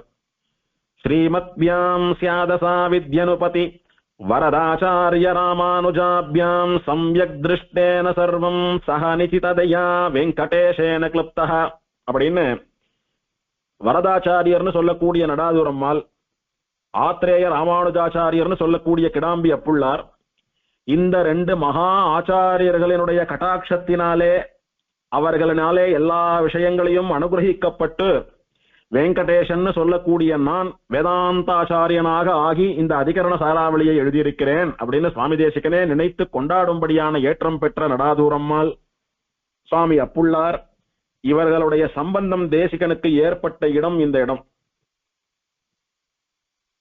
ஒரு சுவாரஸ்யமான விஷயம், நடாதூர் அம்மாள் இடத்துல சில பேர் கேட்டாலாம், சுவாமி எல்லா ஆச்சாரியாலும் காலக்ஷேபம் சொல்றா, நீங்களும் சொல்றீங்க சந்தோஷம், ஆனா எல்லாரும் அவ ஆத்துல தானே காலக்ஷேபம் சொல்லுவா.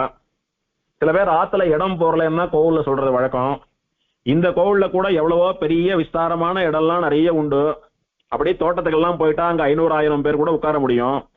ஆனா நீங்க இந்த சின்ன இடத்துல லிமிடெட் மெம்பர்ஸ், ரெஸ்ட்ரிக்டட் மெம்பர்ஸை வச்சுட்டு இந்த காலக்ஷேபம் இங்கதான் சொல்லுவேன்னு அடம்பிடிச்சு இங்கேயே சொல்லிட்டு இருக்கீங்களே, அதுக்கு என்ன சுவாமி காரணம்? இந்த இடத்த விட்டு நகர்றதே இல்லையே, எப்ப காலக்ஷேபம்னாலும் இங்கதான் நடக்கிறது, அதுக்கு என்ன காரணம்னு கேட்டாலாம். அதுக்கு ஆச்சரியமா நடாதுரம்மாள் ஒரு ஸ்லோகமாவே பதில் சொன்னாராம். இந்த கச்சிவாய்த்தான் மண்டபத்திலேதான் பாஷ்யம் தோன்றியது அப்படின்னாராம். எப்படி?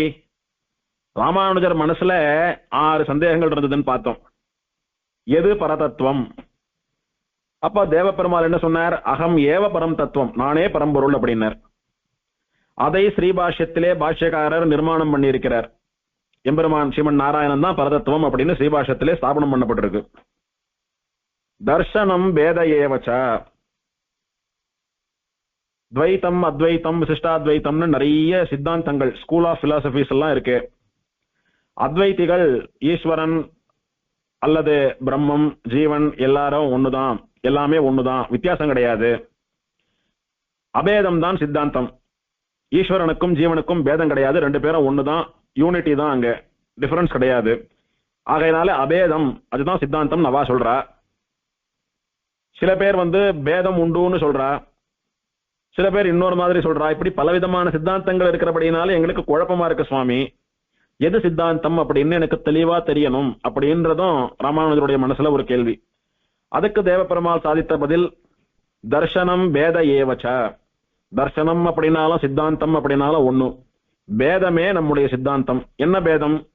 ஈஸ்வரன் வேற, ஜீவாத்மா வேற, அச்சேதனம் வேற. சித்து அச்சித்து ஈஸ்வரன் சொல்லக்கூடியதுதான் தத்துவம். இப்படி 3ஆக பிரிந்திருக்கக்கூடிய தத்துவங்கள் சேர்ந்ததுதான் இந்த பிரபஞ்சம் அப்படின்னு சொல்லக்கூடிய விசிஷ்டாத்வைத்தம் தான் நம்முடைய சித்தாந்தம் அப்படின்றது தேவபெருமாளுடைய பதில். அந்த தர்சனம் பேத ஏவச்சன்னு சொல்லக்கூடிய பேத சித்தாந்தத்தை தான், விசிஷ்டாத்வைத சித்தாந்தத்தை தான் ஸ்ரீபாஷ்யத்திலே பாஷ்யக்காரர் ஸ்தாபித்தருள் இருக்கிறார். ஆகையினாலே அந்த வார்த்தை தான் ராமானுஜர் சித்தாந்த ஸ்தாபகரா பிரம்மசூத்திரங்களுக்கு விசிஷ்டாத்வைத பாஷ்யத்தை ஸ்ரீபாஷ்யத்தை அருளுவதற்கு காரணமாக அமைந்த இடம் அது. ஆகையினாலே பாஷ்யம் விளைந்த இடம். This is the place where Sribhashyam born அப்படின்ற மாதிரி சுவாமி நடாதுரம்மாளுடைய திருவுள்ளம். அந்த நன்றியோட கூட ஸ்ரீபாஷ்யம் தோன்றுவதற்கு காரணமாயிருந்த பெருமாளுடைய தர்சனம் வேதகேவச்ச என்ற வார்த்தை பிறந்த இடம் இது. ஆகையினாலே அந்த இடத்திலே பெருமாளுடைய திருவடி வாரத்திலே காலக்ஷேபம் சொல்றதுதான் எனக்கு ரொம்ப திருவுள்ளம். இங்க சொல்றதுதான் சரியா இருக்கும், அதனாலதான் இங்க சொல்லிட்டு இருக்கோம். வேற எங்க சொல்றதை விடவும் இங்க சொல்றதுதான் சரியா இருக்கும் அப்படின்னு நடாதுரம்மாளுடைய திருவுள்ளம். அது என்ன சுவாமி, வேற எங்க சொன்னா எப்படி இருக்குமோ அதை விட இது ரொம்ப விசேஷம்னு சொன்னா அதுக்கு ஏதாவது ஒரு எக்ஸாம்பிள் சொல்ல முடியுமா அப்படின்னா, ஸ்ரீபாஷ்யத்திற்கு முதல்ல வியாக்கியானம் அப்படின்னா ஸ்ருத பிரகாசிக்கை தான் ஸ்ரீபாஷ்யத்துடைய வியாக்கியானம். அந்த ஸ்ருத பிரகாசிக்கைன்றது என்ன?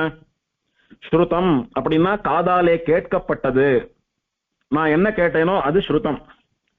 பிரகாசிக்கை அப்படின்னா பிரகாசனம் பண்றது, அதாவது வெளியில பரப்புறது. அது நான் காதால கேட்டதை வெளியில பரப்புறது. இப்ப எங்க சுவாமி எனக்கு ஏதோ காலக்ஷேபம் சொல்றார், நானும் சுவாமியை மட்டும்தான் இருந்தோம், அவர் எனக்கு எல்லாம் சொல்லி கொடுத்திருக்காரு, நான் கேட்டுட்டேன். அவராண்ட கேட்டுன்றதையெல்லாம் நான் வெளியில சொல்றேன் பாருங்க, அதுக்கு ஸ்ருத பிரகாசனம்னு பேரு. கேட்டதை அப்படி பிரகாசனம் பண்றது, வெளியிடுறது. அந்த மாதிரி நடாதூரம்மாள் ஸ்ரீபாஷ்யத்திற்கு அருளி செய்த அர்த்தங்களை எல்லாம் கேட்டு அதை ஓலையில எழுதி வச்சுண்டு அதை நடாதூரம்மாள் இடத்துல கொண்டு காட்டினார். சொன்னதெல்லாம் நான் சொன்ன அர்த்தமாவே தான் எழுதியிருக்கு. இதுல நான் சொன்னதை விட ஒரு வார்த்தை இதுல கூடவும் இல்லை குறையவும் இல்லை. நான் சொன்னதை அப்படியே நோட்ஸ் எடுத்த மாதிரி ஆச்சரியமா பண்ணிருக்கீங்க. ஆகையினால கேட்டு வெளியிட்டபடினாலே ஸ்ருத பிரகாசிக்கன்னு இதுக்கு பெயர் அப்படின்னுட்டு நடாதுரம்மாலே அதை திருவுள்ளம் பற்றுட்டார். அந்த ஓலைச்சுவடியை பத்திரமா வச்சுட்டு இருந்தார். நடாதுரம்மாள் பரமபதிச்சா விட்டு அவ ஊருக்கு புறப்பட்டு போயிட்டா. நடாதுரம்மாள் இருக்கிற வரைக்கும் காலக்ஷேபம் பண்றதுக்காக காஞ்சிபுரத்திலேயே நித்தியவாசம் பண்ணிட்டு தங்கி இருந்தா இவாள்லாம். இதுல இந்த சுதர்சன சூரின்னு சொல்லக்கூடியவர் பராசர பட்டர் வம்சத்தை சேர்ந்தவர். சுதர்சன சூரி பட்டர்னு பேர் அவருக்கு. பராசர பட்டருடைய திருமாளிகை எங்க? ஸ்ரீரங்கம். வடக்கு திருவீதி பிள்ளைன்னு சொல்லக்கூடியவரும் ஸ்ரீரங்கம். கிடாம்பியா புள்ளார் மட்டும் காஞ்சிபுரம்.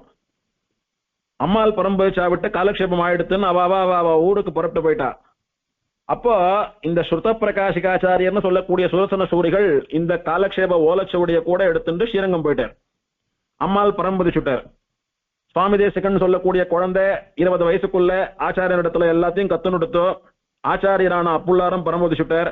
அதுக்கப்புறம் சுவாமி தேசிகன் திருவேந்தபுரத்துக்கு போய் தபஸ் பண்றது அப்படின்னு அவருடைய சரித்திரம் ஒரு மாதிரி போறது. இப்ப ஸ்ருத பிரகாசிகாச்சாரியர் ஸ்ரீரங்கத்துல இருந்துட்டு இருக்கார்.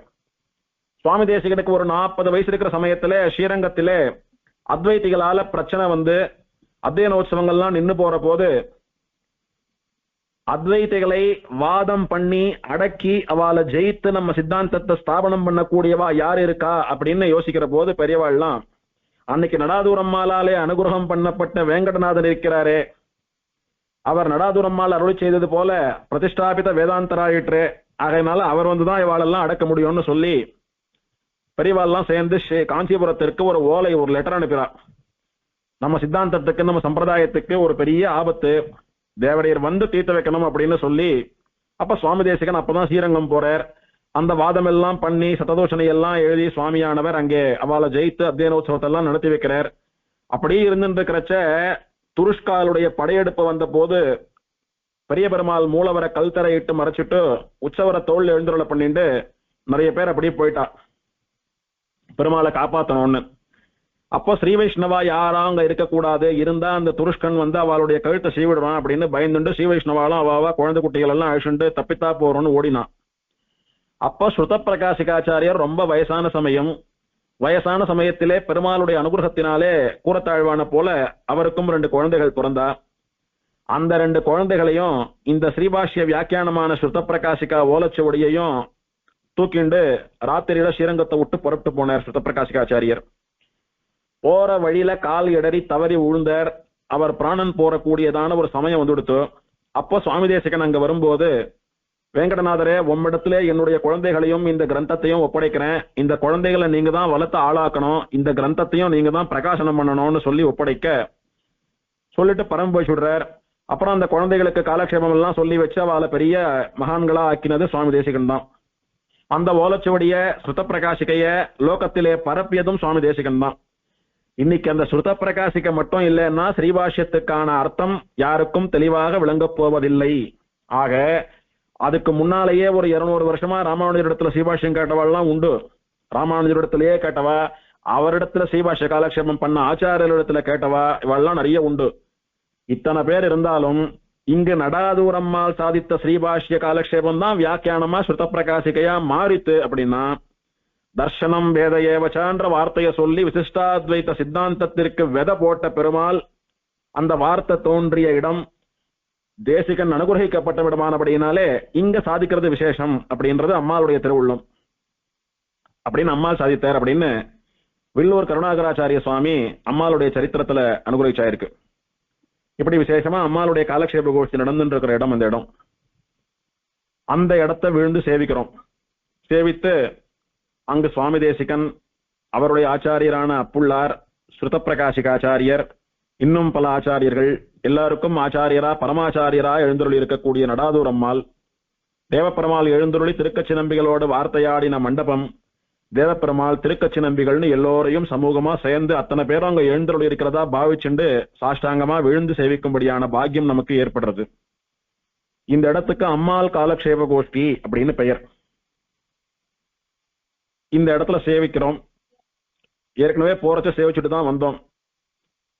இப்போ சேவிக்கிறதுன்றது விழுந்து சேவிக்கிறது இல்ல, இது அனுபவித்து அந்த சித்திரங்களை எல்லாம் சேவிச்சுண்டு இந்த வைபவங்களை எல்லாம் சிந்தனம் பண்றது பண்ணிட்டு இந்த மண்டபத்தையும் அந்த கோஷ்டி நடந்த இடத்தையும் கையை கூப்பிட்டு மலை இறங்குறோம். மலை இறங்கினோமானா இறங்கின உடனே வரக்கூடியது தன்வந்திரி பெருமாள் சன்னதி. ஏற்கனவே அவரை பார்த்துட்டோம். அப்படியே நேரம் வந்தோமானா மலையாள நாச்சியார் சன்னதி. இந்த மலையாள நாச்சியார்னு சொல்லக்கூடியவா தேவப்பெருமாளுடைய திவ்ய மகிழ்ச்சிகள்ல ஒருத்தர். பெருமாளுக்கு மலையாளும் பெருமாள்னு பெயர். இந்த மலையில இருந்துட்டு எல்லாத்தையும் ஆள்றாரோ இல்லையோ, கண்ணன் கரிகிரி மேல் நின்று அனைத்தும் காக்கின்றானே அப்படின்னார். காக்கிறது யாருடைய வேலை, ரட்சிக்கிறது யாருடைய வேலை, யார் ராஜாவோ யார் எம்பரரோ அவளுடைய காரியம். தேவப்பெருமாள் உபய விபூதி நாயகனா இருந்துட்டு இந்த மலை மேல நின்றுண்டு எல்லாரையும் ஆண்டு கொண்டிருக்கிறான், ஆள்கிறான், ஈஸ்வரனா இருக்கிறான். ஆகையினாலே அவன் மலை ஆளும் பெருமாள். அவனுடைய தர்மபத்தினிக்கு மலை ஆள நாச்சியார், மலை ஆளும் நாச்சியார் அப்படின்னு மலையாள நாச்சியார்னு திருநாமம். அந்த நாச்சியாருக்குத்தான் இங்கே பங்குனி உத்திரத்திலே பெருமாளுக்கும் மலையாள நாச்சியாருக்கும் தான் கல்யாணம். இங்கே பெருமாளும் மலையாள நாச்சியாரும் புறப்பாடெல்லாம் கண்டருளுவா.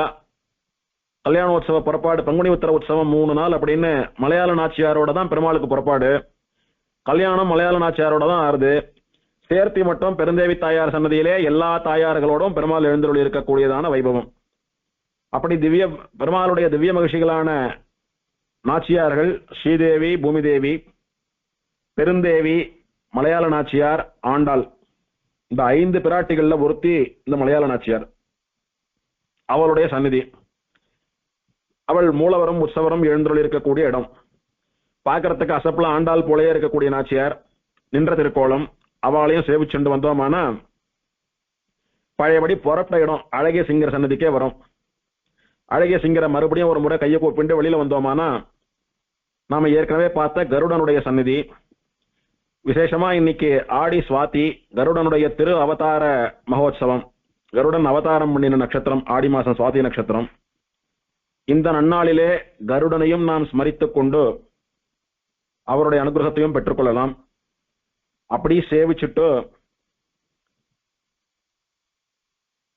வெளியில வந்தோமானா அபிஷேக மண்டபம்னு சொல்லக்கூடிய கண்ணாடி அறை போறச்சே பார்த்துட்டோம். அதையும் கையை கூப்பிட்டு வெளியில வரும். வந்தோமானா துவஜஸ்தம்பம்னு சொல்லக்கூடியதான கொடிமரம். அதுக்கு இடது பக்கத்திலே சுவாமி தேசிகனுடையதான சந்நிதி. இந்த சுவாமி தேசிகனுடைய சந்நிதியில சுவாமி தேசிகன் மூலவர் உற்சவர் எழுந்தருளியிருக்கார். அவருக்கு இடது புறத்திலே ஒரு ஆச்சாரியர் நின்ன திருக்கோலத்துல சேவை சாதிக்கிறார். அவர் பக்கத்துல அவருடைய தர்ம பத்னியான அம்மங்கார் நின்ன திருக்கோலத்துல சேவை சாதிக்கிறார். இந்த சுவாமி தேசிகன் சந்நிதிக்கு கோயில் தேசிகன் சந்நிதி அப்படின்னு காஞ்சிபுரத்துல பேரு. காஞ்சிபுரத்துல 2 தேசிகன் சன்னதி ரொம்ப பிரபலமா சொல்றது உண்டு. ஒன்னு தூப்புள் தேசிகன் சந்நிதி, இன்னொன்னு கோயில் தேசிகன் சந்நிதி அப்படின்னு. அதாவது புரட்டாசி சிரவணத்தன்னைக்கு தூப்புள்ல இருந்து சுவாமி தேசிகன் நீங்க எழுந்தருள்வார். அப்ப எல்லோரும் தூப்புள் தேசிகன் எழுந்தருள்ட்டார், தூப்புள் தேசிகன் வந்திருக்கார் அப்படின்னு சொல்றது உண்டு. தூப்புள் தேசிகன் எல்லா மங்களாசாசனத்தையும் முடிச்சுண்டு எல்லா சன்னதியிலையும் மரியாதையை வாங்கிட்டு ராத்திரி புஷ்ப பல்லக்கில புறப்பட்டு அவருடைய சன்னதிக்கு புறப்பட்டு போயிடுவார். போனா விட்டு இந்த கோயில் தேசிகனுடைய சாத்து முறை தொடங்கும். கிட்டத்தட்ட இந்த சாத்து முறை முடியறதுக்கு ராத்திரி 12 ஆகுமோ, 1 ஆகுமோ, 2 ஆகுமோ, 3 ஆகுமோ, எவ்வளவு நாள் வேணாலும் ஆகும். ஸ்ரீரங்கத்துல உள்ளாண்டால் வெளியாண்டால்னு சொல்றது போல, உள்தேசிகன் வெளிதேசிகன் சொல்றது போல, இங்கே தூப்புள் தேசிகன் கோயில் தேசிகன் 2 விவகாரம் இந்த ஊர்ல. அந்த ஆச்சரியமான கோயில் தேசிகனுடைய சந்நிதி, இந்த சந்நிதிக்கு இன்னும் நிறைய ஏற்றங்கள் உண்டு. என்னன்னு பார்த்தா, இது தேவப்பெருமாளுடைய வாகன மண்டபம் அப்படின்றது முதல் ஏற்றம். பிரம்மோற்சவ சமயத்திலும் சரி, ஆணிகருடன் ஆடிகருடன் அப்படின்னு பல சந்தர்ப்பங்களிலும் சரி, ரத சப்தமி அன்னைக்கும் சரி, ஸ்ரீ ஜெயந்திக்கு மறுநாள் கார்த்தால கண்ணன் சேஷ வாகனத்துல எழுந்துள்ளச்சும் சரி, எப்பவெல்லாம் பெருமாளுக்கு வாகன புறப்பாடுன்னு ஒண்ணு உண்டோ அப்பவெல்லாம் வாகனத்தை இந்த தேசிகன் சன்னதிக்கு முன்னால இருக்கக்கூடிய மண்டபத்துல எழுந்துருள பண்ணிட்டு அது மேலதான் பெருமாள் எழுந்தருளி இருப்பார். பெருமாள் புறப்படக்கூடிய வாகன மண்டபம் இதுன்றது ஒரு ஏற்றம் இதற்கு. அது போக சுவாமி தேசிகனுடைய திருநட்சத்திரத்தன்னைக்கு பெருமாள், ஒருவேளை அன்னைக்கு வெள்ளிக்கிழமையா இருந்தா பெருமாள் பிராட்டி இவா 2 பேரும் எழுந்தருளி சுவாமி தேசிகன் சன்னதியிலே திருமஞ்சனம் கண்டருளி சுவாமி தேசிகனுக்கு மரியாதையெல்லாம் அனுகிரகிக்கக்கூடிய வசந்த இடம். அது தவிர ஒரு முறையும் தேவப்பெருமாள் புறப்பாடாச்செல்லாம் அவர் மலையிலிருந்து இறங்கினாலும் சரி, அபிஷேக மண்டபம்னு சொல்லக்கூடிய கண்ணாடி அறையிலிருந்து இறங்கினாலும் சரி, முதல்ல பெருமாள் வெளியில வரச்ச அவருக்கு லெப்ட் சைட்ல இருக்கக்கூடியது இந்த சுவாமி தேசிகன் சன்னதி.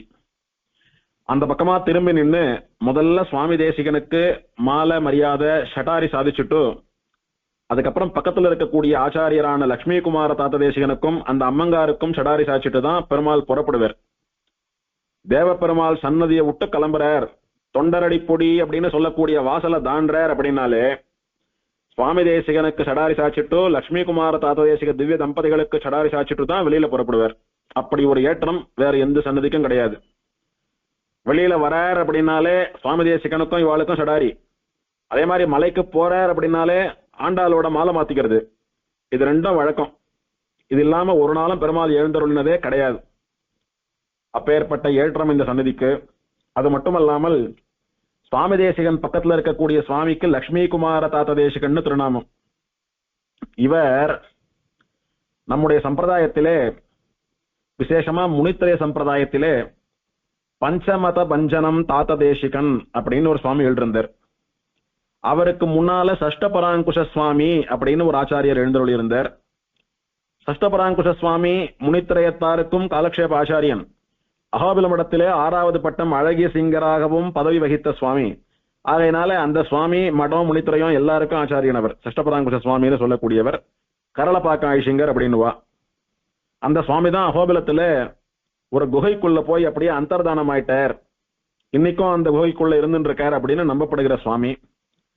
அவருடைய சிஷ்யர், அவருக்கு அடுத்தபடியா அந்த பரம்பரையில முனித்திரைய சம்பிரதாயத்திலே ஸ்ரீபாஷ்ய காலக்ஷேப பரம்பரையிலே வரக்கூடியவர் பஞ்சமத பஞ்சனம் ஸ்ரீ தாத்த தேசிகன் அப்படின்னு திருநாமம் அவருக்கு.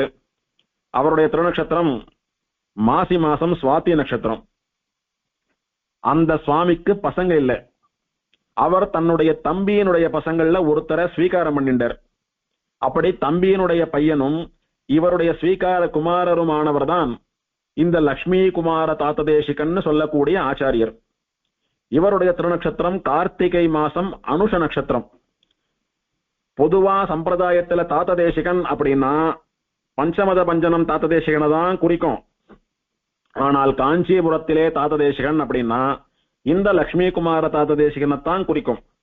தாத்த தேசிகன் சந்நிதி, தாத்த தேசிகன் சாத்துமரை, தாத்த தேசிகன் திருநக்ஷத்திரம், தாத்த தேசிகன் உற்சவம் அப்படின்னு எல்லாம் சொன்னா அது இவரை தான் குறிக்கும். ஆழ்வார்கள்ல எப்படி சுவாமி திருமங்கை ஆழ்வாரும் குமுதவள்ளி நாச்சியாரும் தம்பதியா விக்கிரகமா எழுந்திருக்கிற ஒரே ஆழ்வாரோ, அந்த மாதிரி ஆச்சாரியால தம்பதி சமேதரா எழுந்தருளி இருக்கக்கூடிய ஒரே ஆச்சாரியன் இந்த லட்சுமி குமார தாத்த தேசிகன் தான். அதுக்கு என்ன காரணம் அப்படின்னா திருமங்கை ஆழ்வாரை போலவே அதே காரணம் தான்.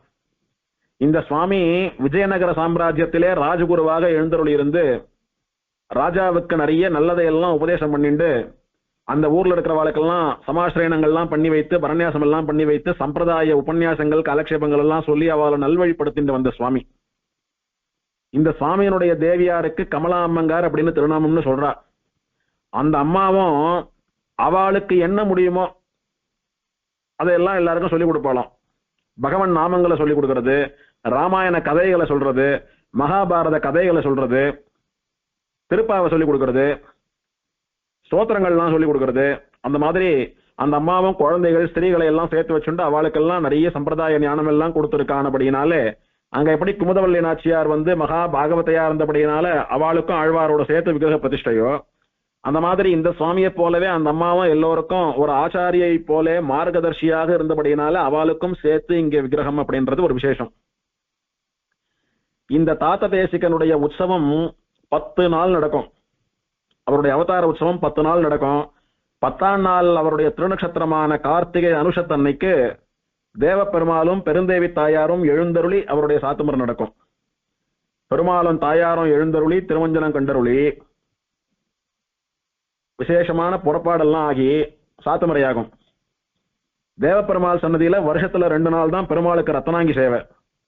ஒன்னும் வைகுண்ட ஏகாதசி அன்னைக்கு பெருமாள் ரத்னாங்கி சாத்திப்பார் உற்சவர். இன்னொன்னும் தாத்த தேசிகன் திருநக்ஷத்திரமான கார்த்திகை அனுஷத்துக்கு சாத்திப்பார். அப்படி விசேஷமா இந்த ஆச்சாரியனுடைய திருநக்ஷத்திரத்தை அன்னைக்கு பெருமாள் ரத்தனாங்கி சாத்திண்டு தான் மலையில இருந்து இறங்குவார். கார்த்தால ஒரு 10 மணிக்கு ரத்தனாங்கி சாத்திண்டு பெருமாள் மலையில இருந்து உபயநாச்சிமாரோட இறங்குவார். இறங்கி நிதானமா அப்படி பத்தி உலாத்தல் போல நிறைய வாத்தியங்கள்லாம் வாசிச்சுண்டு அந்த பாட்டுக்கு ஏத்தாப்புல பெருமாள் அப்படியே நிதானமா ஆடிண்டு ஆச்சரியமா அழகிய சிங்கர் சன்னதியை தாண்டி கருடன் சன்னதியை தாண்டி தாயார் சன்னதி கிட்டக்க வரச்ச பெருந்தேவி தாயாரும் அவ இருக்கிற சன்னதியில இருந்து இறங்கி பெருமாளோட சேர்ந்து இப்ப தம்பதிகள் 2 பேரும் பத்தி உலாத்தல் மாதிரி அப்படியே ஆடிண்டே போய் சுவாமி தேசிகன் சன்னதியில எழுந்தருளுவா. எழுந்தருளி அவ 2 பேருக்கும் விசேஷமா பெரிய திருமஞ்சனம், தலிக நைவேத்தியம், பெரிய திருவாராதனம், அப்புறம் பெருமாளும் பிராட்டியும் சேர்ந்து உள்புறப்பாடு, பெருமாள் மட்டும் வெளிப்புறப்பாடு. பெருமாள் வெளிப்புறப்பாடு போய் வர வரைக்கும் தாயார் காத்துட்டு இருந்து பெருமாளும் தாயாரும் கை கோத்துண்டு உள்புறப்பாடு. உள்புறப்பாடாகி வந்து திரும்ப சன்னதியில எழுந்துருளி விசேஷமா சாத்துமறையாகி சுவாமி தேசிகனுக்கும் இந்த தாத்த தேசிகனுக்கும் இந்த அம்மங்காருக்கும் விசேஷமா திருநட்சத்திரம் மரியாதை எல்லாம் ஆகி அதுக்கப்புறம் பெருமாள் புறப்பட்டு சன்னதிக்கு போவார், தாயார் புறப்பட்டு சன்னதிக்கு போவார். இப்படி விசேஷமா இந்த சுவாமிக்கு இத்தனை பெருமைகள் இந்த சன்னதியில் இருக்கிறதுக்கு என்ன காரணம் அப்படின்னு பார்த்தா, இந்த சுவாமி இந்த சன்னதியினுடைய தர்மகர்த்தாவாக இருந்த சுவாமி. அது மட்டுமல்லாமல் ஒரு மகா ஆச்சாரிய புருஷர். இவருக்கு ஹனுமான் பிரத்யக்ஷம். லக்ஷ்மி குமாரர் அப்படின்னா தாயாருடைய சொந்த புள்ளை இவர், தாயார் பிரத்யக்ஷம் இவருக்கு. தாயாருடைய விமானம் இருக்கிறதே, அதை சுத்தி வரும்போது பிராகாரத்துல இவரை பத்தின நிறைய விஷயங்கள், இவரை பண்ணின கைங்கரியங்கள் எல்லாம் ஸ்லோகமா சதிக்கி வச்சிருக்கா. லக்ஷ்மி குமார தாத்த தேசிகன். சின்ன வயசுல இவர் குழந்தையா இருக்கிறச்ச இவருக்கு கோமலவள்ளி தாயார் ஸ்தன்யபானம் பண்ணி வைத்ததா சொல்லுவா. அப்படியே அமுதன் சன்னதியில இந்த குழந்தை வந்து பிஞ்சு குழந்தை அழுந்துட்டு இருக்கிறச்ச, பசியில அழுதுட்டு இருக்கிறச்ச கோமலவள்ளி தாயாரே வந்து குழந்தைக்கு பால் புகட்டினதா சொல்லுவா. அப்படி தாயாராலே பால் புகட்டி வளர்க்கப்பட்டபடினாலே லக்ஷ்மியினுடைய குமாரன் அப்படின்னு லக்ஷ்மி குமார தாத்த தேசிகன்னு திருநாமம் இவருக்கு. அப்புறம் கொஞ்ச நாள் கழிச்சு இவர் காஞ்சிபுரத்துக்கு வந்துடுறார். அதுவும் எப்படி வர்றார் அப்படின்னா, பெருந்தேவி தாயார் அவருடைய சொப்னத்துல வந்து, நீ குழந்தையா இருக்கிறச்ச நானே கோமலவல்லியா இருந்து உனக்கு ஸ்தன்யபானம் எல்லாம் பண்ணி வைத்து உனக்கு அனுகிரகித்திருக்கிறேன். சமஸ்த ஜனனேம் வந்தே சைத்தன்ய ஸ்தன்யதாயினேன்னு சொல்றது போல உனக்கு ஞானப்பாலை புகட்டி இருக்கேன். நீ மகா ஜ்ஞானி, மகா ஆச்சாரியனாக இருக்கக்கூடியவன். ஆகையினால அதே கோமலவல்லியான நான் தான் இங்க பெருந்தேவியாவும் இருக்கேன். இத்தனை நாள் கோமலவல்லியா உன்னை அனுபவிச்சுட்டு இருந்தேன் ஒரு குழந்தைய. இப்ப பெருந்தேவியின் இடத்துல வான்னு சொல்லி தாயார் சொப்னத்துல நியமிக்கவே இந்த சுவாமி காஞ்சிபுரத்துக்கு வர்றார். வந்து அங்க நித்தியவாசம் பண்ணிட்டு கைங்கரியங்கள் எல்லாம் பண்ணிட்டு, இவாளுடைய தர்மகர்த்தம் அப்படின்றது இவாளுக்கு பரம்பரையா இருக்கக்கூடியது. அது அந்த காரியத்தை இவர் ஏத்துண்டு கோவிலுடைய தர்மகர்த்தாவா இருந்து கைங்கரியம் பண்ணிட்டு இருக்கார். இந்த கோயிலுடைய தர்மகர்த்தான்றதை காட்டிலும் தாயாருடைய பிள்ளை அப்படின்றதுதான் ஒரு விசேஷமான ஏற்றம் இவருக்கு. இன்னைக்கும் இந்த வம்சத்துக்காரெல்லாம் அவ பேருக்கு முன்னாடி திருமலை கோடி கன்னிகா தானம் லக்ஷ்மி குமார அப்படின்னு போட்டுப்பா. இந்த சுவாமி பெருந்தேவி தாயாருடைய அனுகிரகத்தோடு ராஜாவினுடைய சககாரத்தோடு 1000 கன்னிகாதானங்கள் பண்ணி வைத்தார். இல்லாத ஏழை குடும்பங்கள்ல 1000 கன்னிகாதானம் இந்த கஷேத்திரத்துல பண்ணி வைத்தார். காஞ்சிபுரத்துல ஒண்ணு பண்ணினா 100 1000 கோடியா மாறுறதோ இல்லையோ, அந்த மாதிரி இவர் பண்ணின 1000 கன்னிகாதானங்கள் கோடி கன்னிகாதானங்களுக்கு சமம் அப்படின்னு தாயாரே சாதித்தபடினாலே கோட்டி கன்னிகாதானம் லக்ஷ்மி குமார தாத்த தேசிகன்னு திருநாமம் இவருக்கு. அந்த சுவாமியினுடைய ஏற்றத்துக்கு தகுந்தபடி பெருமாளும் தாயாரும் சேர்ந்து எழுந்தருளி ஆச்சரியமா அவருக்கு அனுகிரகம் பண்ணக்கூடிய சேவையை கார்த்திகை மாசம் அனுஷம் பெரும்பாலும் அமாவாசை அன்னைக்கு வரும், அன்னைக்கு சேவிக்கலாம். இப்படி ஆச்சரியமா சுவாமி தேசிகனும் தாத்த தேசிகனும் எழுந்தருளி இருக்கக்கூடிய சந்நிதி வாகன மண்டபம் அப்படின்னு சொல்லக்கூடியதான உசந்த இந்த சந்நிதி. இதுக்கு மேல பிரதட்சணத்தை எல்லாம் நாளைக்கு உபன்யாசத்திலே பார்க்கலாம். நிரந்தரம் நிர்விஷதஸ்பதீயம் அஸ்பிருஷ்ட சிந்தாபதமாபி ரூப்யம் சத்யம் சபே வாரணசைலநாத வைகுண்டவாசேபி நமே பிலாஷः சிரார்த்தூப்புள் திருவேங்கடமுடையான் திருவடிகளே சரணம்.